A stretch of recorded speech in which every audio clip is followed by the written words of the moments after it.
Hello everyone, आज हम पढ़ने वाले हैं क्लास 10th हिस्ट्री का चैप्टर नंबर 2 जिसका नाम है नेशनलिज्म इन इंडिया। तो सबसे पहले हम ये समझते हैं कि नेशनलिज्म इन इंडिया का मतलब क्या होता है।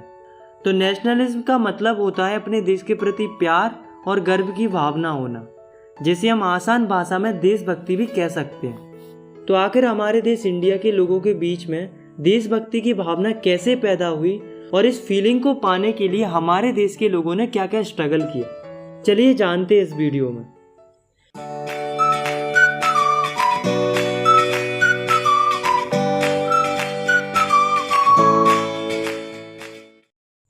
हमारे चैप्टर की शुरुआत होती है 1914 से।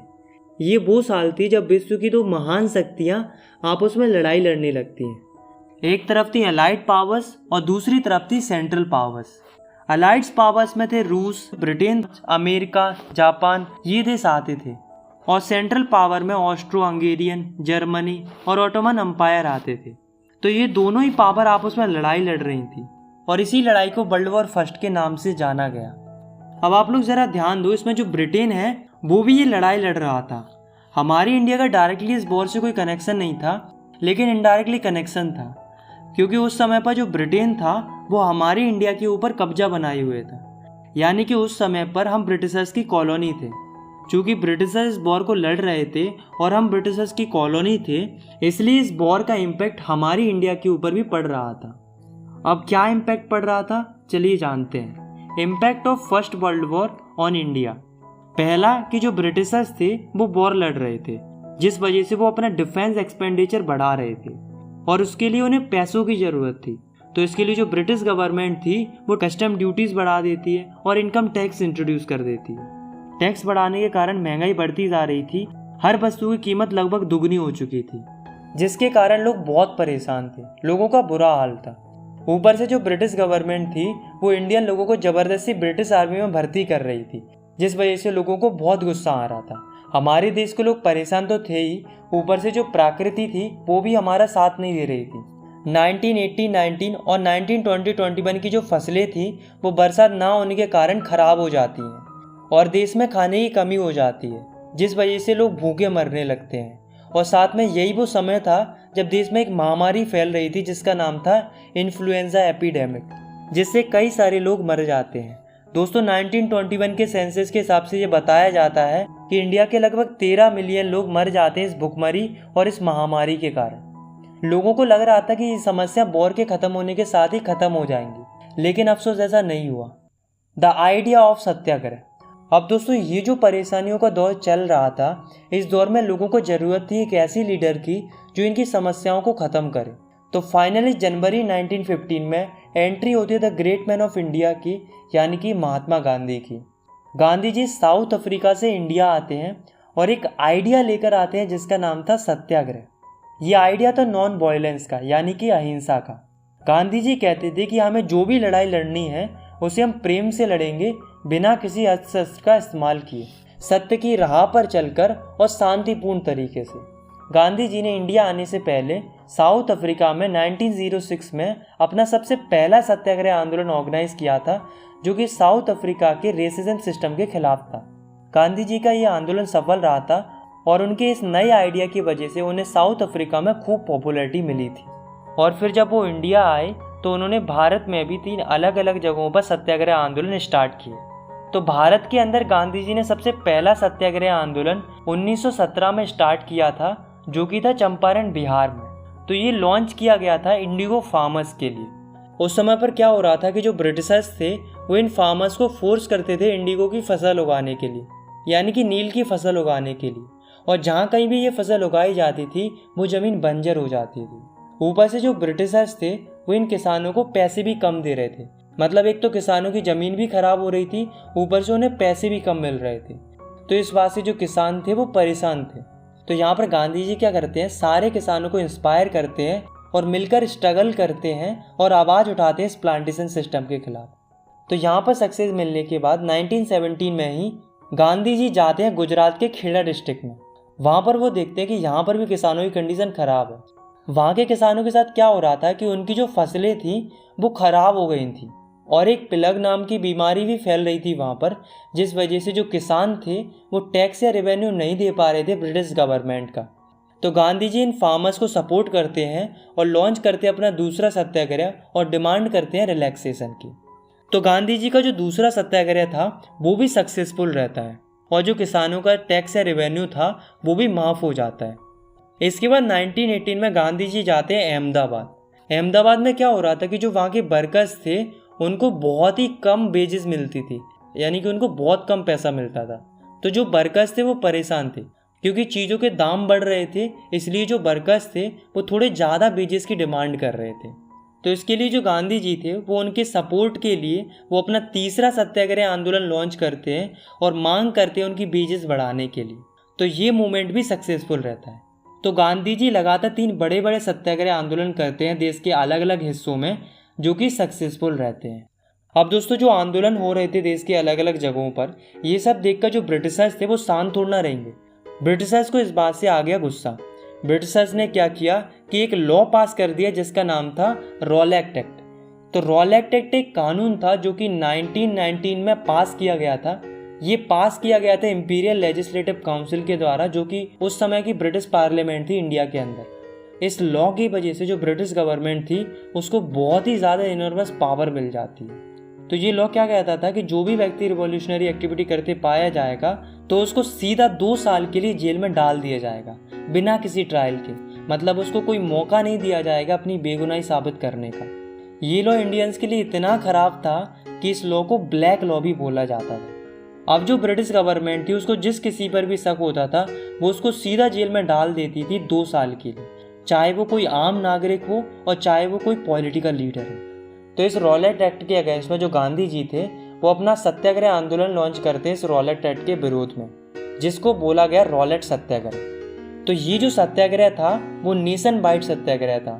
मतलब अभी तक जो सत्याग्रह हो रहे थे वो देश के अलग अलग रीजन्स में हो रहे थे, पर ये जो सत्याग्रह था वो पूरे नेशन के लिए था, यानी कि पूरी कंट्री के लिए था। तो इस मूवमेंट की शुरुआत करते हैं गांधी जी 6 अप्रैल से। गांधी जी क्या कहते हैं कि हम 6 अप्रैल को पूरे देश के अंदर हड़ताल करेंगे, वो भी शांतिपूर्ण तरीके से। तो गांधी जी के कहने पर पूरा देश जो है वो 6 अप्रैल को हड़ताल करने लगता है। इस हड़ताल के चलते रेलवे, वर्कशॉप और दुकानों को बंद कर दिया जाता है। वर्कर्स स्ट्राइक पर चले जाते हैं। देश के अलग अलग शहरों में रैलीज ऑर्गेनाइज की जाती हैं। ये देखकर जो ब्रिटिशर्स थे वो डर जाते हैं। उन्हें डर था कि कहीं ये लोग कम्युनिकेशन लाइन को ख़राब ना कर दें। इससे बचने के लिए जो ब्रिटिश गवर्नमेंट थी वो पॉलिटिकल लीडर्स को पकड़ना शुरू कर देती है।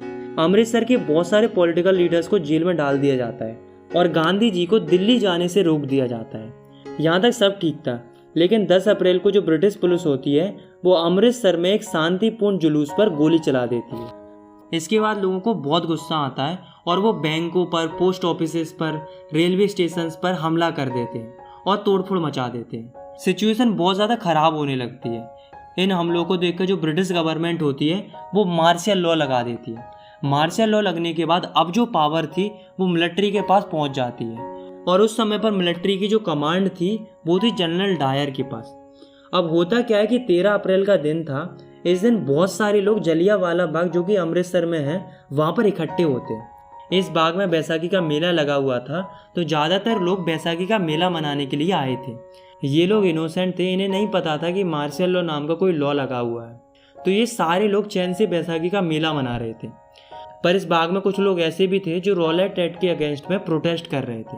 तो जब जनरल डायर को ये सब पता चला कि जलियांवाला बाग में बहुत सारे लोग इकट्ठे हुए हैं, तो वो अपनी मिलिट्री के साथ आता है और बाग के सारे दरवाजों को बंद करवा देता है और लोगों के ऊपर अंधाधुंध गोलियां चलवा देता है, जिस वजह से बहुत सारे इनोसेंट लोगों की जान चली जाती है।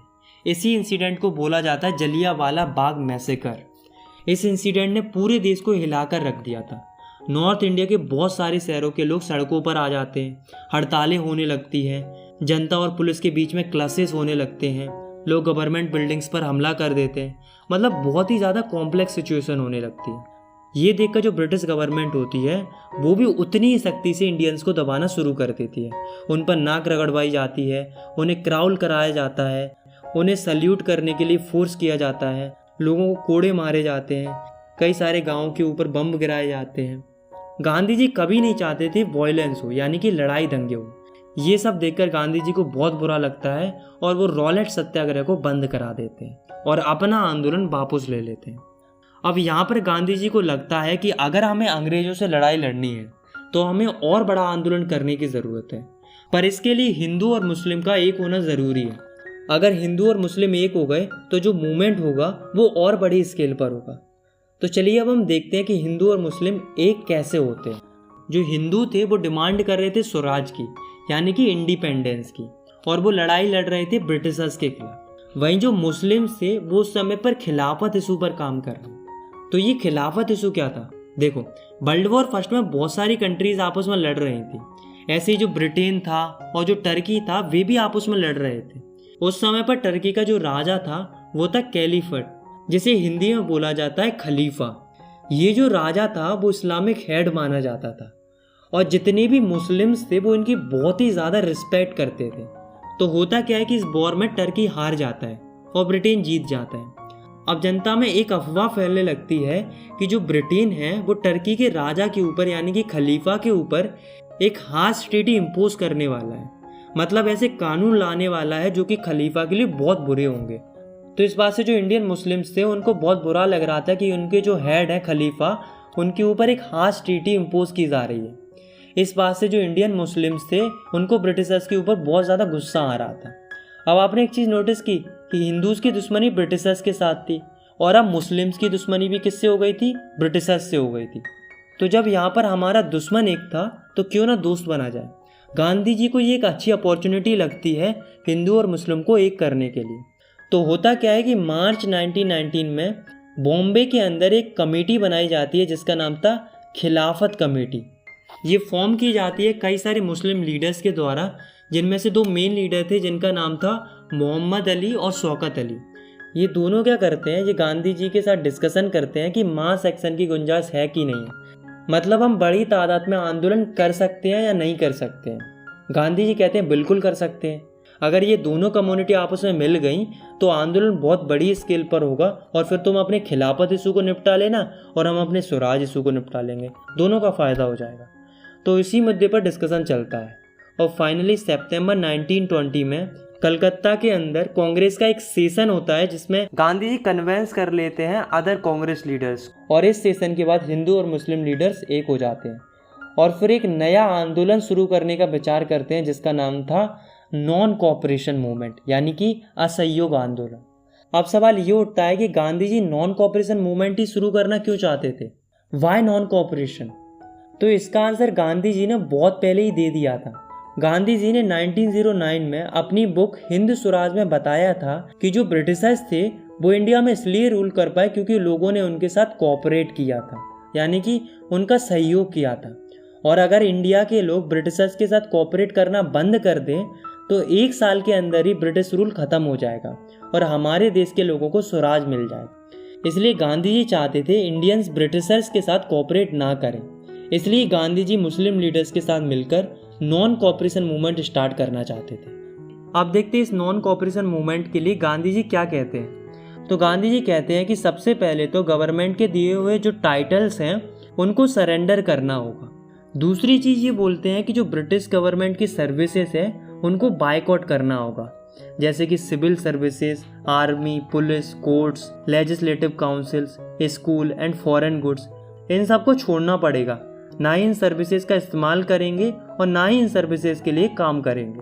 और गांधी जी ये भी कहते हैं कि अगर ब्रिटिश गवर्नमेंट हमारे इस आंदोलन के खिलाफ कुछ एक्शन लेती है या दबाने का प्रयास करती है तो फिर हम एक फुल सिविल डिसोबीडियंस कैंपेन भी चलाएंगे ब्रिटिश गवर्नमेंट के खिलाफ में। तो 1920 की गर्मियों के दौरान गांधी जी और शौकत अली ये दोनों ही निकल पड़ते हैं देश की अलग अलग जगहों पर प्रचार प्रसार के लिए, ताकि ज़्यादा से ज़्यादा लोगों को नॉन कोऑपरेशन मूवमेंट पर जोड़ा जा सके, ताकि मूवमेंट बड़ी स्केल पर हो सके। पर दोस्तों जो इंडियन नेशनल कांग्रेस थी वो सपोर्ट नहीं कर रही थी नॉन कोऑपरेशन मूवमेंट को। अब क्यों सपोर्ट नहीं कर रही थी? तो इसके कुछ कारण थे। पहला कि गांधी जी चाहते थे कि ब्रिटिश की सारी सर्विसेज को बायकॉट कर देना चाहिए, लेकिन जो कांग्रेस थी वो नवंबर 1920 में होने वाले काउंसिल इलेक्शंस को बायकॉट करना नहीं चाह रही थी, क्योंकि वो सोच रहे थे कि अगर हम इलेक्शन जीत गए तो हमारे पास कुछ पावर आ जाएंगी गवर्नमेंट की और फिर हम कुछ चेंजेस कर सकेंगे ब्रिटिश की पॉलिसीज़ के अंदर। दूसरा, कांग्रेस को ये डर था कि जो नॉन कोऑपरेशन मूवमेंट है वो वायलेंस क्रिएट करेगा।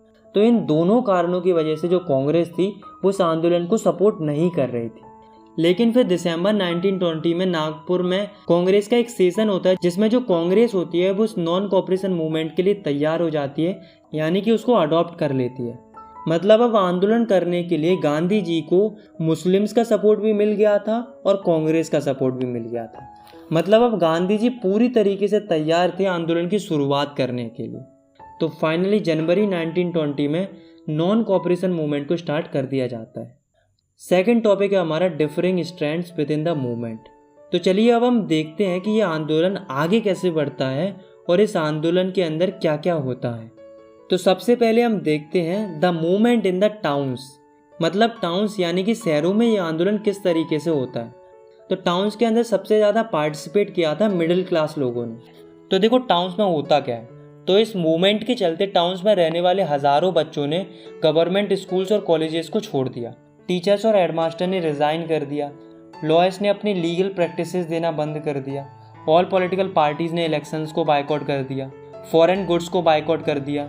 लिकर शॉप्स को पिट कर दिया गया, मतलब लोगों को लिकर शॉप में जाने से रोक दिया गया।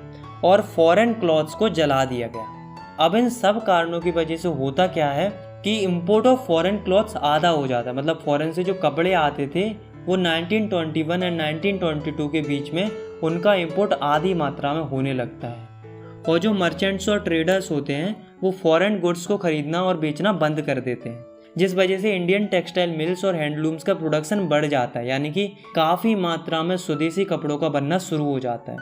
और अब जो इंडियन लोग थे वो फॉरेन क्लॉथ्स को छोड़कर इंडियन क्लॉथ्स यानी कि खादी कपड़ों को पहनना शुरू कर देते हैं। तो दोस्तों यहाँ तक आपको लग रहा होगा कि ये जो नॉन कोऑपरेशन मूवमेंट है वो शहरों के अंदर बहुत अच्छे से चल रहा है।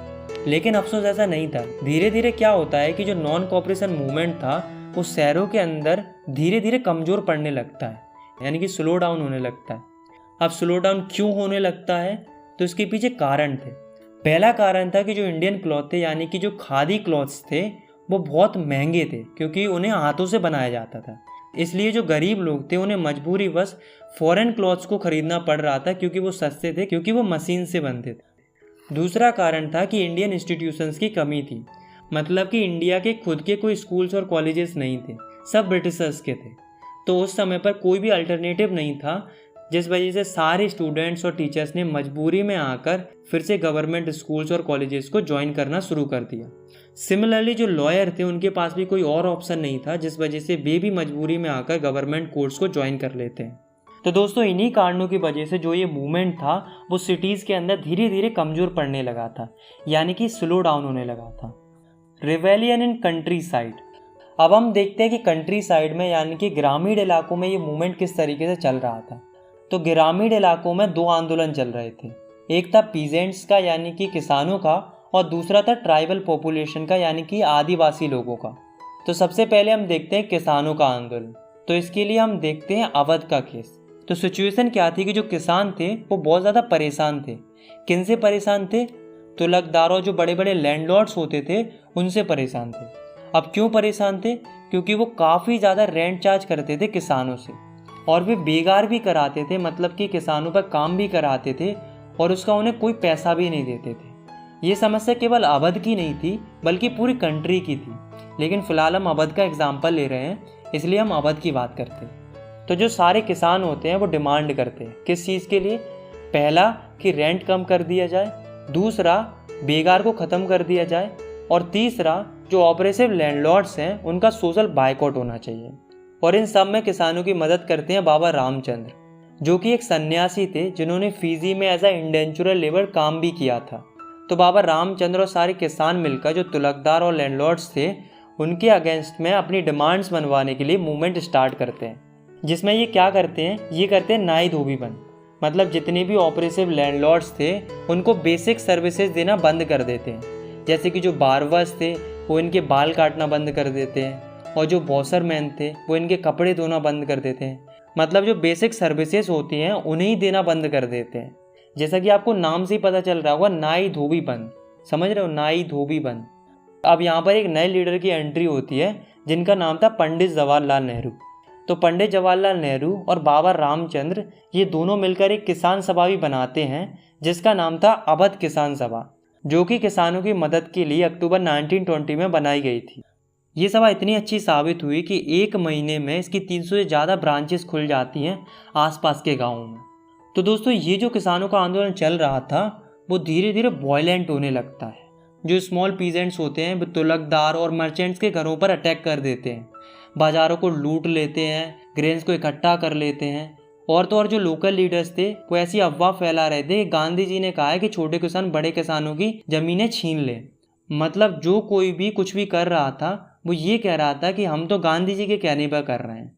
तो देखा आपने धीरे धीरे जो मूवमेंट था वो वॉयलेंट होने लगा था, जिस वजह से गांधी जी को और अदर कांग्रेस लीडर को इस बात से बहुत बुरा लगता है और धीरे धीरे यहाँ पर भी ये मूवमेंट स्लो होने लगता है।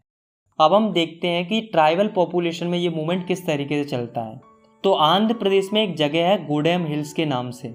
वहाँ क्या होता है कि वहाँ की जो ट्राइबल पॉपुलेशन थी, मतलब वहाँ के जो आदिवासी लोग थे, वो अंग्रेजों से बहुत परेशान थे। क्यों परेशान थे? क्योंकि ब्रिटिशर्स ने उनकी फॉरेस्ट एरियाज क्लोज कर दिए थे, मतलब उन्हें जंगलों में जाने से रोक दिया था। और आप तो जानते ही हैं कि जो ट्राइबल पॉपुलेशन होती है वो जंगलों पर कितनी ज़्यादा डिपेंडेंट रहती है। उन्हें लकड़ियाँ चाहिए होती हैं, फ्रूट्स एंड वेजिटेबल चाहिए होते हैं, कैटल्स को चराने के लिए जगह चाहिए होती है, और ये सब उन्हें जंगलों से ही तो मिलता है। इसलिए उनका जो लाइवलीहुड था वो बहुत ज़्यादा अफेक्ट हो रहा था, क्योंकि जो आदिवासी लोग थे वो कई पीढ़ियों से जंगलों में रहना अपना अधिकार समझते थे। उन्हें लग रहा था कि ब्रिटिशर्स उनसे उनका अधिकार छीन रहे हैं। ऊपर से उन्हें बेकारी कराने के लिए भी प्रेशराइज किया जाता था, मतलब बिना पैसों के काम कराने के लिए भी फोर्स किया जाता था।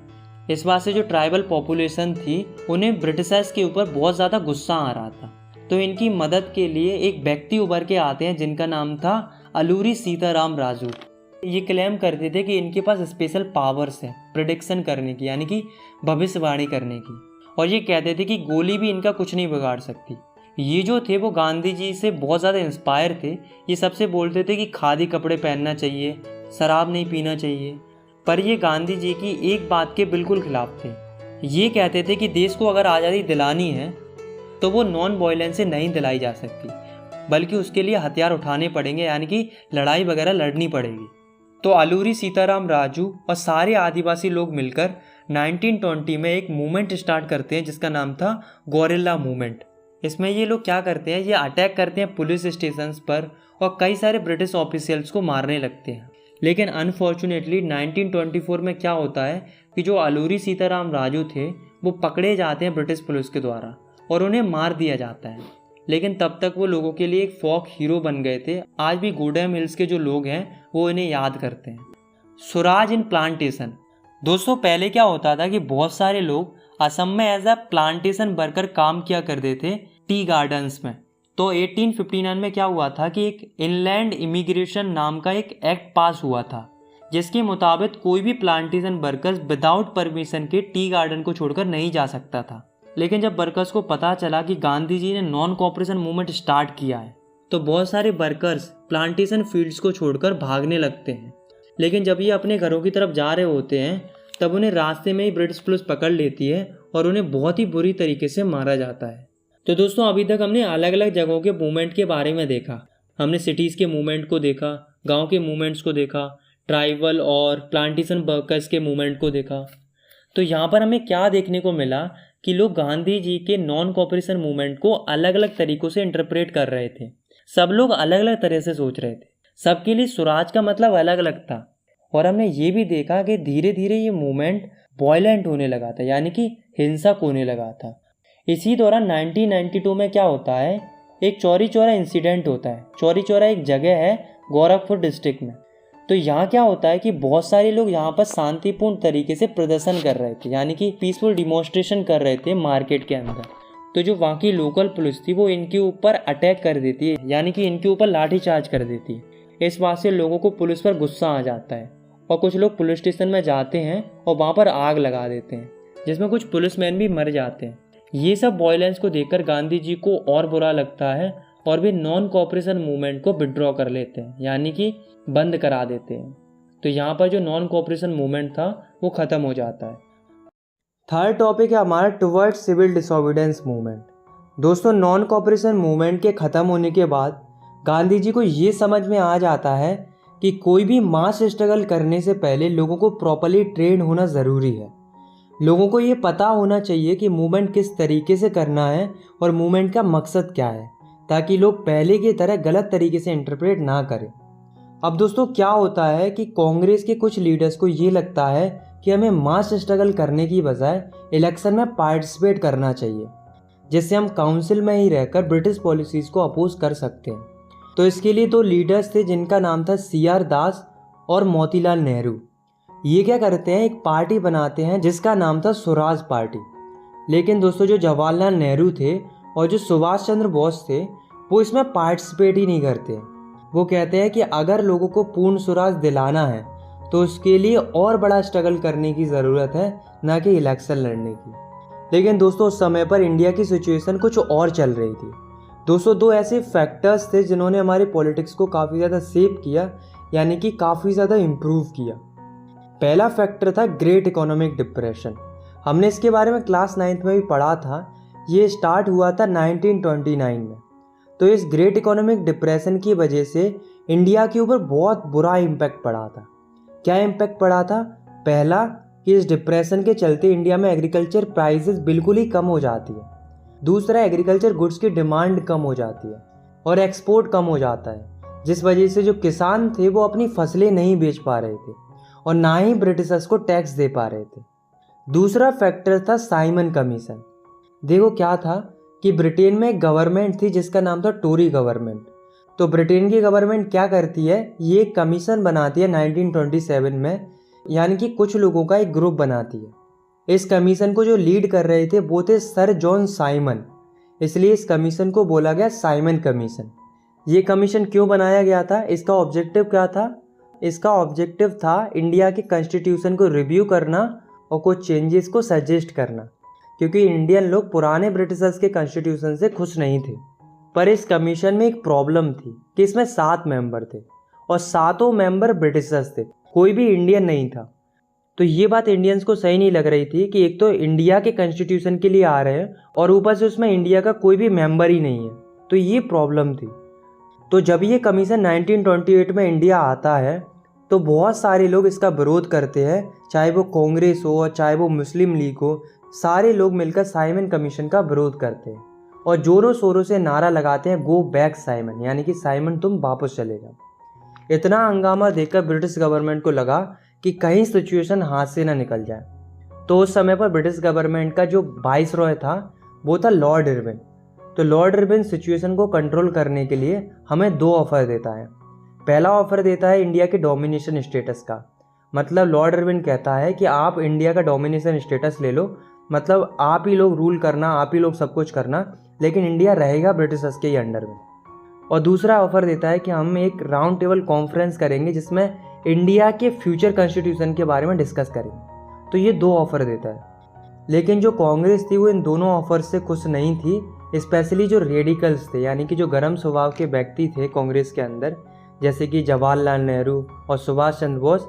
ये कह रहे थे कि हमें डोमिनेशन स्टेटस नहीं चाहिए, हमें छोटी मोटी आज़ादी नहीं चाहिए, हमें पूरी आज़ादी चाहिए, यानी कि पूर्ण स्वराज चाहिए। इसी बात को इन दिसंबर 1929 में जब लाहौर में कांग्रेस का सेशन होता है तो वहाँ पर पंडित जवाहरलाल नेहरू एक रेजोल्यूशन पास करते हैं और ऑफिशियली डिमांड करते हैं पूर्ण स्वराज की, यानी कि फुल इंडिपेंडेंस की।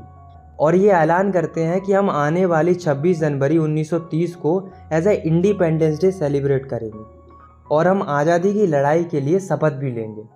पर अफसोस इस बात को ज़्यादा टेंशन नहीं मिलता है और बहुत कम ही लोग इस डे को सेलिब्रेट करते हैं। The salt march and the civil disobedience movement, ये सब देखकर गांधी जी को लगा कि पहले लोगों को एकजुट करना ज़रूरी है, तब जाकर कुछ अच्छा मूवमेंट हो पाएगा। तो इस समय पर गांधी जी को एक ऐसी चीज़ की तलाश थी जिससे लोगों को यूनाइट किया जा सके, यानी कि लोगों को एकजुट किया जा सके। तो ये सारी खूबियाँ गांधी जी को दिखती है नमक में। गांधी जी को लगा कि सॉल्ट एक अच्छा सिंबल बन सकता है लोगों को यूनाइट करने के लिए। अब सवाल ये उठता है कि गांधी जी ने नमक में ऐसा क्या देखा जो उन्होंने इसे पावरफुल सिंबल बना दिया कंट्री को यूनाइट करने के। तो इसमें 3 पॉइंट है। पहला कि नमक हर कोई इस्तेमाल करता है, चाहे वो अमीर हो चाहे वो गरीब हो। दूसरा कि पहले क्या होता था कि जो ब्रिटिश गवर्नमेंट थी वो नमक पर काफ़ी ज़्यादा टैक्स लेती थी, और सॉल्ट का प्रोडक्शन भी केवल ब्रिटिश गवर्नमेंट ही कर सकती थी, इंडियंस नहीं कर सकते थे। मतलब समझ रहे हो, हमारी नमक पर टैक्स ले रहे थे और ऊपर से हमें नमक भी नहीं बनाने दे रहे थे। तो ये समस्या पूरे देश की थी, इसलिए गांधी जी ने नमक को चुना देश को यूनाइट करने के लिए। तो गांधी जी क्या करते हैं, 31 जनवरी को एक लेटर लिखते हैं वाइसरॉय लॉर्ड इरविन के लिए, जिसमें गांधी जी अपनी 11 डिमांड्स को रखते हैं जो कि सोसाइटी की अलग अलग समस्याओं के ऊपर थी, जिसमें से कुछ डिमांड सॉल्ट टैक्स से रिलेटेड भी थी। और गांधी जी ये भी कहते हैं कि अगर हमारी डिमांड्स 11 मार्च तक नहीं मानी गई तो हम सिविल डिसोबीडियंस मूवमेंट को स्टार्ट कर देंगे। लेकिन दोस्तों जो लॉर्ड इरविन था वो गांधी जी को हल्के में ले लेता है, मतलब उनकी डिमांड्स को नज़रअंदाज कर देता है। तो जब गांधी जी की डिमांड्स नहीं मानी जाती हैं तो गांधी जी स्टार्ट करते हैं सॉल्ट मार्च, जिसे हम डांडी मार्च भी कहते हैं। तो गांधी जी अपने 78 ट्रस्टेड वॉलंटियर्स के साथ निकल पड़ते हैं।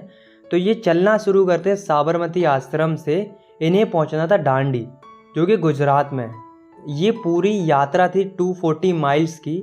तो गांधी जी और उनके वॉलंटियर्स पर डे 10 माइल चलते थे। ये यात्रा पूरे 24 दिन तक चलती है और फाइनली 6 अप्रैल को गांधी जी और अन्य लोग डांडी पहुंच जाते हैं और वहाँ पर गांधी जी गैर कानूनी तरीके से नमक बनाते हैं और कानून को तोड़ते हैं और यहीं से शुरुआत होती है सिविल डिसोबीडियंस मूवमेंट की। अब सवाल ये उठता है कि जो नॉन कोऑपरेशन मूवमेंट था, यानी कि जो पहले का मूवमेंट था, और जो सिविल डिसोबीडियंस मूवमेंट है, इसमें क्या अंतर है। देखो, जो नॉन कोऑपरेशन मूवमेंट था उसमें क्या था कि हमें ब्रिटिशर्स के साथ केवल कोऑपरेट नहीं करना था, केवल इतना ही था। वही जो सिविल डिसोबीडियंस मूवमेंट है, इसका ऑब्जेक्टिव था कि हमें ब्रिटिशर्स के साथ कोऑपरेट भी नहीं करना है और साथ में हमें उनके कानूनों को भी तोड़ना है। चूँकि गांधी जी ने नमक कानून को तोड़कर सिविल डिसोबीडियंस मूवमेंट की शुरुआत कर दी थी, तो उन्हें देखकर देश की अलग अलग जगहों पर भी लोग नमक कानून को तोड़ने लगते हैं। लोग फॉरेन क्लॉथ्स को बाइकआउट करने लगते हैं, लिकर शॉप्स को पिक कर देते हैं और जो पीजेंट्स थे वो चौकीदारी टैक्स देना बंद कर देते हैं। और दोस्तों जो ट्राइबल लोग थे वो फॉरेस्ट लॉज को तोड़ देते हैं, मतलब जंगलों में घुसना स्टार्ट कर देते हैं। ये सब देखकर ब्रिटिश गवर्नमेंट शांत थोड़ा ना रहेगी। तो ब्रिटिश गवर्नमेंट यहाँ क्या करती है, एक एक करके जो पॉलिटिकल लीडर्स थे जो कि आंदोलन कर रहे थे उनको अरेस्ट करना शुरू कर देती है, जिस वजह से वायलेंट क्लासेस होने लगते हैं। गवर्नमेंट लोगों को ब्रूटली मारना शुरू कर देती है। देखते ही देखते अप्रैल 1930 में अब्दुल गफ्फर खान जो कि पेशावर में आंदोलन कर रहे थे उनको अरेस्ट कर लिया जाता है और बाद में जाकर महात्मा गांधी जी को भी अरेस्ट कर लिया जाता है। ये सब देखकर जनता और भी ज़्यादा भड़क जाती है और काफ़ी ज़्यादा वायलेंस होने लगता है। इंडिया के लगभग 1 लाख लोगों को जेल में डाल दिया जाता है। ये सब देखकर गांधी जी को बहुत बुरा लगता है। गांधी जी वायलेंस बिल्कुल नहीं चाहते थे, इसलिए Gandhi ji civil disobedience movement को भी कॉल्ड ऑफ कर देते हैं, यानी कि बंद कर देते हैं। और एक पैक्ट साइन होता है, यानी कि एक समझौता होता है गांधी जी और लॉर्ड इरविन के बीच में, जिसे बोला जाता है गांधी इरविन पैक्ट। ये हुआ था 5 मार्च 1931 में। तो इस समझौते में होता क्या है कि गांधी जी से बोला जाता है, यानी कि लॉर्ड इरविन गांधी जी से कहता है कि उनको सेकेंड राउंड टेबल कॉन्फ्रेंस में पार्टिसिपेट करना होगा। तो गांधी जी कहते हैं कि मैं तैयार हूँ, बट मेरी एक कंडीशन है कि जिन पॉलिटिकल लीडर्स को आपने अरेस्ट करके रखा है उनको रिलीज़ करना होगा। तो ये दोनों लोग राज़ी हो जाते हैं। तो ये था गांधी इरविन पैक्ट। तो गांधी जी जाते हैं London second round table conference को अटेंड करने के लिए, जैसा कि समझौता हुआ था लॉर्ड इरविन के साथ। लेकिन अफसोस वहाँ पर गांधी जी की कोई भी बात नहीं सुनी जाती है। यानी कि गांधी जी जब लौट कर आते हैं तो वो काफ़ी ज़्यादा डिसअपॉइंटेड रहते हैं, और जब वो लौट कर आते हैं तब वो ये भी देखते हैं कि जो गफ्फर खान थे और जो जवाहरलाल नेहरू थे वो अभी भी जेल में थे, और इन लोगों ने कांग्रेस पार्टी को भी इलीगल डिक्लेयर कर दिया था। मतलब गांधी जी की गैर मौजूदगी का ब्रिटिशर्स ने बहुत अच्छा फ़ायदा उठाया था। ये सब देखकर गांधी जी को लगता है कि हमारे साथ धोखा हुआ है, और गांधी जी डिसाइड करते हैं कि हम फिर से सिविल डिसोबीडियंस मूवमेंट को लॉन्च करेंगे। और गांधी जी ये मूवमेंट लॉन्च भी करते हैं। लेकिन अफसोस 1934 तक जो मूवमेंट था वो अपना सारा मूवमेंटम लूज़ कर चुका था। How participants so the movement, मतलब इस टॉपिक में हम देखेंगे कि जो अलग अलग ग्रुप्स थे उन्होंने इस मूवमेंट में किस किस तरीके से पार्टिसिपेट किया था। तो सबसे पहले हम देखते हैं रिच पीजेंट्स के बारे में, मतलब कि जो रईस किसान थे, जैसे कि Patidars of Gujarat, Jats of UP. तो इनके साथ क्या था, ये जो लोग थे वो कमर्शियल क्रॉप्स उगाते थे, मतलब पैसे कमाने के लिए फसलें उगाते थे। तो जब इकोनॉमिक डिप्रेशन आता है तो जो ये रिच पीजेंट थे वो बहुत ज़्यादा अफेक्ट होते हैं, क्योंकि डिप्रेशन के चलते फसलों के दाम गिर गए थे, इसलिए इनकी इनकम भी कम हो गई थी, जिस कारण से जो रिच पीजेंट्स थे वो ब्रिटिशर्स को टैक्स या रेवेन्यू पे नहीं कर पा रहे थे। तो जब गांधी जी ने सिविल डिसोबीडियंस मूवमेंट को स्टार्ट किया तो ये लोग भी काफ़ी ज़्यादा पार्टिसिपेट करते हैं इस मूवमेंट में। और ये क्यों पार्टिसिपेट करते हैं? क्योंकि इन्हें हाई रेवेन्यू को कम करवाना था। लेकिन इन्हें इस बात से बहुत बुरा लगता है और ये काफ़ी ज़्यादा डिसअपॉइंटेड होते हैं इस बात से कि जो सिविल डिसोबीडियंस मूवमेंट होता है वो बंद कर दिया जाता है 1931 में, और उनका जो रेवेन्यू रेट था वो भी कम नहीं हुआ था। तो जब गांधी जी ने सिविल डिसोबीडियंस मूवमेंट को फिर से लॉन्च किया तो इन लोगों ने 1932 में फिर से पार्टिसिपेट नहीं किया, क्योंकि ये सोच रहे थे कि कोई फ़ायदा ही नहीं होता तो क्यों करे पार्टिसिपेट। तो अब हम देखते हैं पुअर पीजेंट्स के बारे में, यानी कि जो पुअर पीजेंट्स थे, यानी कि जो गरीब किसान थे, उन्होंने किस तरीके से पार्टिसिपेट किया था और क्यों किया था। तो जो पुअर पीजेंट्स थे वो क्या करते थे, उनके पास खुद की ज़मीन तो होती नहीं थी, इसलिए वे बड़े बड़े लैंडलॉर्ड्स यानी कि जो बड़े बड़े ज़मींदार होते थे उनकी ज़मीन पर खेती करते थे और उनके बदले में उन्हें रेंट देते थे। तो जो इकोनॉमिक डिप्रेशन था वो कंटिन्यू था, जिस वजह से जो स्मॉल पीजेंट्स थे वे लैंडलॉर्ड्स को रेंट नहीं दे पा रहे थे। तो जब मूवमेंट स्टार्ट हुआ तो ये डिमांड करते हैं कि जो लैंडलॉर्ड्स हैं वो इनके अनपेड रेंट को माफ़ कर दे, यानी कि जो बकाया रेंट है उसको माफ़ कर दे। लेकिन दोस्तों जो कांग्रेस थी वो इस नो रेंट कैंपेन को सपोर्ट नहीं कर रही थी, क्योंकि ये इन रिच पीजेंट्स यानी कि जो बड़े बड़े जमींदार थे उनसे बिगाड़ना नहीं चाह रही थी, क्योंकि अगर ये पुअर पीजेंट्स को सपोर्ट करेंगे कहीं जो बड़े बड़े लैंडलॉर्ड्स हैं वो नाराज़ ना हो जाएं, इस डर से ये पुअर पीजेंट्स को सपोर्ट ही नहीं करते। अब हम देखते हैं कि जो बिजनेस क्लास थी उसने किस तरीके से और क्यों पार्टिसिपेट किया था। तो दोस्तों जो बिजनेस क्लास थी, जैसे कि जो मर्चेंट्स थे, इंडस्ट्रियलिस्ट थे, इनकी उस समय पर दो समस्याएं चल रही थी। पहली कि जो ब्रिटिश गवर्नमेंट थी उसने ऐसी पॉलिसीज़ बना रखी थी जो इनकी बिजनेस एक्टिविटीज़ को रिस्ट्रिक्ट करती थी, मतलब ऐसे कानून बना रखे थे जिससे बिजनेसमैन खुल के बिजनेस नहीं कर पा रहे थे। इनके ऊपर रिस्ट्रिक्शन थे कि ये नहीं कर सकते, वो नहीं कर सकते, लाइक दैट। तो ये चाह रहे थे कि ऐसी पॉलिसीज़ को हटना चाहिए जो इनकी बिजनेस एक्टिविटीज़ को रिस्ट्रिक्ट करती हैं। दूसरी समस्या थी कि इंडिया में बाहर से फॉरेन गुड्स इंपोर्ट होता था, जिस वजह से जो बिजनेस क्लास थी उसे बहुत ज़्यादा लॉस होता था, क्योंकि जो फॉरेन गुड्स होते थे वो बहुत सस्ते होते थे, तो ऐसे में इनका सामान तो कोई खरीदेगा ही नहीं। इसलिए जो बिजनेस क्लास थी वो ये चाह रही थी कि जो फॉरेन गुड्स का इंपोर्ट हो रहा है इंडिया में वो रोक दिया जाए। इसके लिए जो बिजनेस क्लास थी वो दो फेडरेशन भी बनाती है, जिसका नाम था Indian industrial and commercial Congress, जो कि 1920 में बनाई गई थी, और दूसरी थी federation of Indian chamber of commerce and industries, यानी कि FICCI फिक्की, जो कि 1927 में बनाई गई थी। और दोस्तों दो बड़े बड़े इंडस्ट्रियलिस्ट थे जो कि बिजनेस क्लास को लीड कर रहे थे, जिनका नाम था परसोत्तम दास ठाकुरदास एंड GD बिरला। तो जब 1930 में सिविल डिसोबीडियंस मूवमेंट को स्टार्ट किया जाता है तो जो बिजनेस क्लास थी वो बहुत ज़्यादा पार्टिसिपेट करती है। ये क्या करते हैं, जो बाहर से सामान इंपोर्ट होता था उसे खरीदना और बेचना बंद कर देते हैं, और साथ में ये मूवमेंट को फाइनेंशियली सपोर्ट भी करते हैं, मतलब मूवमेंट के लिए पैसे वगैरह देते हैं। अब हम देखते हैं इंडस्ट्रियल वर्किंग क्लास को। तो दोस्तों जो इंडस्ट्रियल वर्किंग क्लास थी वो सिविल डिसोबीडियंस मूवमेंट में ज़्यादा पार्टिसिपेट ही नहीं करती है, एक्सेप्ट नागपुर रीजन। और जो पार्टिसिपेट करते हैं वो गांधी जी के प्रोग्राम्स को फॉलो करते थे, like boycott foreign goods program, इन प्रोग्राम्स को फॉलो करते थे। तो उनके लिए उनका मूवमेंट ये था कि उनको जो कम वेजेस मिलती हैं वो बढ़ा दी जाएँ और पुअर वर्किंग कंडीशंस हैं उनको इम्प्रूव किया जाए। बट दोस्तों जो कांग्रेस थी वो इनको सपोर्ट नहीं करती है, क्योंकि मूवमेंट में बड़े बड़े इंडस्ट्रियलिस्ट ने भी पार्टिसिपेट किया था। तो कांग्रेस ये सोच रही थी कि कहीं वर्कर्स को सपोर्ट किया तो कहीं इंडस्ट्रियलिस्ट अपना सपोर्ट वापस ना ले ले, इसलिए कांग्रेस वर्कर्स को सपोर्ट कर ही नहीं रही थी। अब हम देखते हैं पार्टिसिपेशन ऑफ वुमेन, यानी कि महिलाओं ने किस तरीके से पार्टिसिपेट किया था। तो वुमेन्स ने भी खूब पार्टिसिपेट किया था। इनफैक्ट जब गांधी जी दांडी मार्चेस कर रहे थे तो जब भी वो थोड़ा बहुत रुकते थे तो हज़ारों महिलाएं घर से बाहर आ जाती थी गांधी जी को सुनने के लिए। वुमेन्स ने काफ़ी ज़्यादा पार्टिसिपेट किया था प्रोटेस्ट मार्चेस में, इलीगल सॉल्ट मैन्युफैक्चरिंग में, और इन सब के लिए कई सारी महिलाएं जेल भी गई थी। तो कहीं ना कहीं मूवमेंट में वुमेन्स का भी काफ़ी ज़्यादा रोल रहा था। The limits of civil disobedience movement. अब हम देखते हैं कि सिविल डिसोबीडियंस मूवमेंट में कमी कहाँ रह गई थी। तो दोस्तों ऐसा नहीं था कि सिविल डिसोबीडियंस मूवमेंट में सबने पार्टिसिपेट किया हो, बल्कि दो ऐसे ग्रुप्स भी थे जिन्होंने इस मूवमेंट में पार्टिसिपेट ही नहीं किया था। पहला था दलित्स का और दूसरा था मुस्लिम्स का। इन दोनों ग्रुप्स ने पार्टिसिपेट ही नहीं किया था। तो सबसे पहले हम देखते हैं दलित्स के बारे में कि उन्होंने क्यों पार्टिसिपेट नहीं किया था। तो इसका रीज़न था कि दलित्स ने इसलिए पार्टिसिपेट नहीं किया था क्योंकि जो कांग्रेस थी वो दलित्स को सपोर्ट नहीं कर रही थी, बल्कि इग्नोर कर रही थी।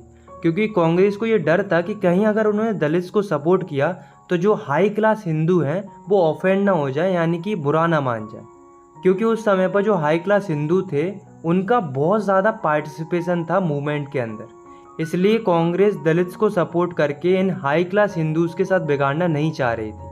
और दोस्तों यही वो रीज़न था जिस वजह से जो कांग्रेस थी वो दलित्स को सपोर्ट ही नहीं कर रही थी। लेकिन दोस्तों भले ही कांग्रेस सपोर्ट नहीं कर रही थी, लेकिन दोस्तों जो गांधी जी थे वो पूरा सपोर्ट कर रहे थे दलित्स लोगों को। गांधी जी कहते थे कि जो दलित्स हैं वो हरिजन्स हैं, यानी कि भगवान की संतान है। और गांधी जी ये भी कहते थे कि अगर हमने सोसाइटी से इस अनटचेबिलिटी यानी कि छुआछूत की जो सोच है उसे नहीं बदला तो हमें कभी भी स्वराज नहीं मिलेगा। इसलिए जो दलित्स लीडर थे वो एक सेपरेट इलेक्टोरेट की मांग कर रहे थे, मतलब एक अलग से इलेक्टोरेट की मांग कर रहे थे दलित्स के लिए। तो जो B.R. अम्बेडकर जी थे वो भी दलित्स को काफ़ी ज़्यादा सपोर्ट करते हैं कि हाँ दलित्स को सेपरेट इलेक्टोरेट मिलना चाहिए। इसके लिए B.R. अम्बेडकर जी ने दलित्स के लिए एक ऑर्गेनाइजेशन भी बनाई थी जिसका नाम था डिप्रेस्ड क्लास एसोसिएशन, जो कि 1930 में बनाई गई थी। लेकिन दोस्तों जो गांधी जी थे वो खुश नहीं थे। गांधी जी सपोर्ट कर रहे थे दलित्स को नो डाउट, पर गांधी जी को इस बात से बुरा लग रहा था कि सेपरेट इलेक्टोरेट की मांग की जा रही है, क्योंकि गांधी जी लोगों को जोड़ना चाहते थे ना कि तोड़ना चाहते थे। गांधी जी का मानना ये था कि दलित्स को अगर सेपरेट इलेक्टोरेट दे दिया गया तो इससे सोसाइटी में डिसइंटीग्रेशन और बढ़ेगा ना कि कम होगा। तो गांधी जी अपनी बात मनवाने के लिए फास्ट अनटू डेथ स्टार्ट करते हैं, मतलब गांधी जी खाना वगैरह छोड़ देते हैं। कहते हैं कि चाहे मैं मर जाऊं लेकिन मैं खाना नहीं खाऊंगा। सारे लोग गांधी जी की बहुत ज़्यादा रिस्पेक्ट करते थे, इसलिए वे मान जाते हैं। फिर क्या होता है, एक पूना पैक्ट साइन होता है सितंबर 1932 में, मतलब कि एक समझौता होता है अम्बेडकर जी और गांधी जी के बीच में, जिसमें गांधी जी प्रॉमिस करते हैं कि मैं सेपरेट इलेक्टोरेट तो नहीं पर मैं डिप्रेस्ड क्लास के लिए सीट रिजर्व ज़रूर करवा दूंगा provisional and central legislative council में। तभी आप देखते होंगे कि जो बैकवर्ड क्लास होती हैं जैसे कि SC ST, तो इन्हें आज भी रिजर्वेशन मिलता है। तो ये पूना पैक्ट के ही कारण हो पाया था। अब हम बात करते हैं मुस्लिम कम्युनिटी की। तो मुस्लिम कम्युनिटी ने भी सिविल डिसोबीडियंस मूवमेंट में पार्टिसिपेट नहीं किया था। अब क्यों पार्टिसिपेट नहीं किया था, इसके पीछे कारण थे। देखो, जैसा कि आप सभी को पता है कि जब नॉन कोऑपरेशन खिलाफत मूवमेंट स्टार्ट हुआ था तब हिंदूज और मुस्लिम एक साथ स्ट्रगल कर रहे थे, मतलब यूनाइटेड थे। लेकिन धीरे धीरे क्या होता है कि हिंदूज और मुस्लिम्स के बीच में टेंशन बढ़ने लगता है। क्यों बढ़ने लगता है? क्योंकि रिलीजन के बेसिस पर, यानी कि धर्म के बेसिस पर अलग अलग ऑर्गेनाइजेशन बनने लगते हैं। जैसे कि हिंदुओं के लिए एक ऑर्गेनाइजेशन था हिंदू महासभा करके, और मुस्लिम्स के लिए एक ऑर्गेनाइजेशन था मुस्लिम लीग करके। तो ये ऑर्गेनाइजेशन जब पावर में आने लगे तो इन दोनों कम्युनिटीज़ में टेंशन काफ़ी ज़्यादा बढ़ने लगा था। लेकिन 1927 में कांग्रेस और मुस्लिम लीग ने अलायंस बनाना चाहा ताकि ब्रिटिशर्स के खिलाफ मिलकर लड़ाई लड़ी जा सके। मुस्लिम कम्युनिटी के एक लीडर थे जिनका नाम था मोहम्मद अली जिन्ना। तो ये डिमांड करते हैं एक सेपरेट इलेक्टोरेट की, बट जो कांग्रेस थी वो इसके लिए राज़ी नहीं होती है। वो कह रही थी कि सबके लिए जॉइंट इलेक्टोरेट होना चाहिए, ना कि अलग से कोई इलेक्टोरेट होना चाहिए। तो बहुत कन्वेंस करने के बाद मोहम्मद अली जिन्ना तैयार हो जाते हैं जॉइंट इलेक्टोरेट के लिए, पर इनकी कुछ कंडीशंस थी। जैसे कि वो चाहते थे कि सेंट्रल असेंबली में मुस्लिम्स के लिए 1/3 सीट रिजर्व कर दी जाए, और बंगाल और पंजाब में जितनी मुस्लिम पॉपुलेशन है उसी के हिसाब से सीट मिले। मगर कांग्रेस ने इन कंडीशंस को नहीं माना, जिस वजह से कांग्रेस और मुस्लिम लीग के बीच में दूरियां बढ़ती गई। इसलिए जब 1930 में गांधी जी ने सिविल डिसोबीडियंस मूवमेंट स्टार्ट किया तब मुस्लिम कम्युनिटी ने पार्टिसिपेट ही नहीं किया था। लास्ट टॉपिक है हमारा the sense of collective blogging.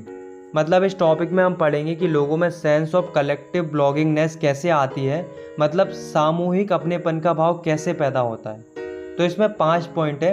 पहला है यूनाइटेड स्ट्रगल। उस समय पर क्या था कि सब लोगों का एक ही मकसद था कि इंडिया को ब्रिटिशर्स से आज़ाद कराना। तो यानी कि यहाँ पर सबका एक ही विज़न था। तो सभी लोग मिलकर स्ट्रगल करते हैं, जिस वजह से लोग यूनाइट होने लगते हैं, लोगों में यूनिटी की फीलिंग्स आने लगती हैं। दूसरा है कल्चरल प्रोसेसेस। दोस्तों, लोगों ने अपने देश के कल्चर के साथ रिलेट करना स्टार्ट कर दिया था। बहुत सारी folk stories, folk song, regional language इन सब के चलते लोग अपने कल्चर्स के साथ जुड़ने लगते हैं, यानी कि अपने कल्चर के साथ रिलेट करने लगते हैं। तीसरा है फिगर्स एंड इमेजेस। 18th और 19th सेंचुरी में जो आर्टिस्ट थे वो कंट्रीज़ को रिप्रेजेंट करते थे अलग अलग एलोगोरीज के थ्रू, जैसे कि जर्मनी की एलोगोरी थी जर्मेनिया, फ्रांस की एलोगोरी थी मैरियन। तो इस तरीके से कंट्रीज़ को रिप्रेजेंट किया जाता था अलग अलग फिगर्स और पेंटिंग्स के थ्रू, जैसा कि हमने पिछले चैप्टर में भी पढ़ा था। ठीक उसी प्रकार से 20th सेंचुरी में इंडिया को रिप्रेजेंट किया जाता है भारत माता से। भारत माता की इमेज सबसे पहले बनाई थी बंकिम चंद्र चट्टोपाध्याय ने, और उन्होंने भारत माता की सराहना में एक गीत भी लिखा था जिसका नाम था वंदे मातरम। इस सॉन्ग को उन्होंने अपनी नोवेल आनंद मठ में भी इंक्लूड किया था। इनफैक्ट जब 1905 में स्वदेशी मूवमेंट चला था तब बढ़ चढ़ के लोगों ने वंदे मातरम सॉन्ग को गाया था, और बाद में जाकर अभिनेंद्र नाथ टैगोर ने भारत माता की पेंटिंग बनाई जिसमें जो भारत माता थी काम, कंपोज्ड और डिवाइन एंड स्पिरिचुअल दिखाई दे रही थी। फोर्थ है फ्लैग। तो फ्लैग की वजह से भी इंडियन लोगों में सेंस ऑफ कलेक्टिंग ब्लॉगिंगनेस जागती है, क्योंकि जो फ्लैग होता है वो पूरी कंट्री को रिप्रेजेंट करता है। तो हमारे देश के लिए भी अलग अलग फ्लैग बन रहे थे, जैसे कि बंगाल में जब स्वदेशी मूवमेंट हुआ तो एक फ्लैग बनाया गया था जिसमें 3 कलर थे, ग्रीन, येलो और रेड, और इसमें ऊपर की साइड 8 लोटस थे जो कि 8 प्रोविंसीज को दर्शा रहे थे। बाद में जाकर 1921 में गांधी जी ने भी एक फ्लैग बनाया था जिसमें रेड, ग्रीन, वाइट 3 कलर थे, और बीच में एक स्पिनिंग व्हील था जो कि सेल्फ हेल्प को रिप्रेजेंट करता था। फिफ्थ है री इंटरप्रिटेशन ऑफ हिस्ट्री। जब लोगों को समझ में आया कि एंशिएंट टाइम में हमारा देश बहुत डेवलप्ड था हर फील्ड में, चाहे वो आर्ट एंड एग्रीकल्चर हो, रिलीजन एंड कल्चर हो, सब कुछ बहुत अच्छा था, हमारी हिस्ट्री बहुत गजब की थी। लेकिन जब से ये अंग्रेज़ आए हैं तब से हमारा कल्चर डिक्लाइन होता गया है, यानी कि गिरता चला गया है। तो अगर हमें वापस से पहले जैसी तरक्की चाहिए तो सबसे पहले तो हमें ब्रिटिश रूल से इंडिया को आज़ादी दिलानी होगी।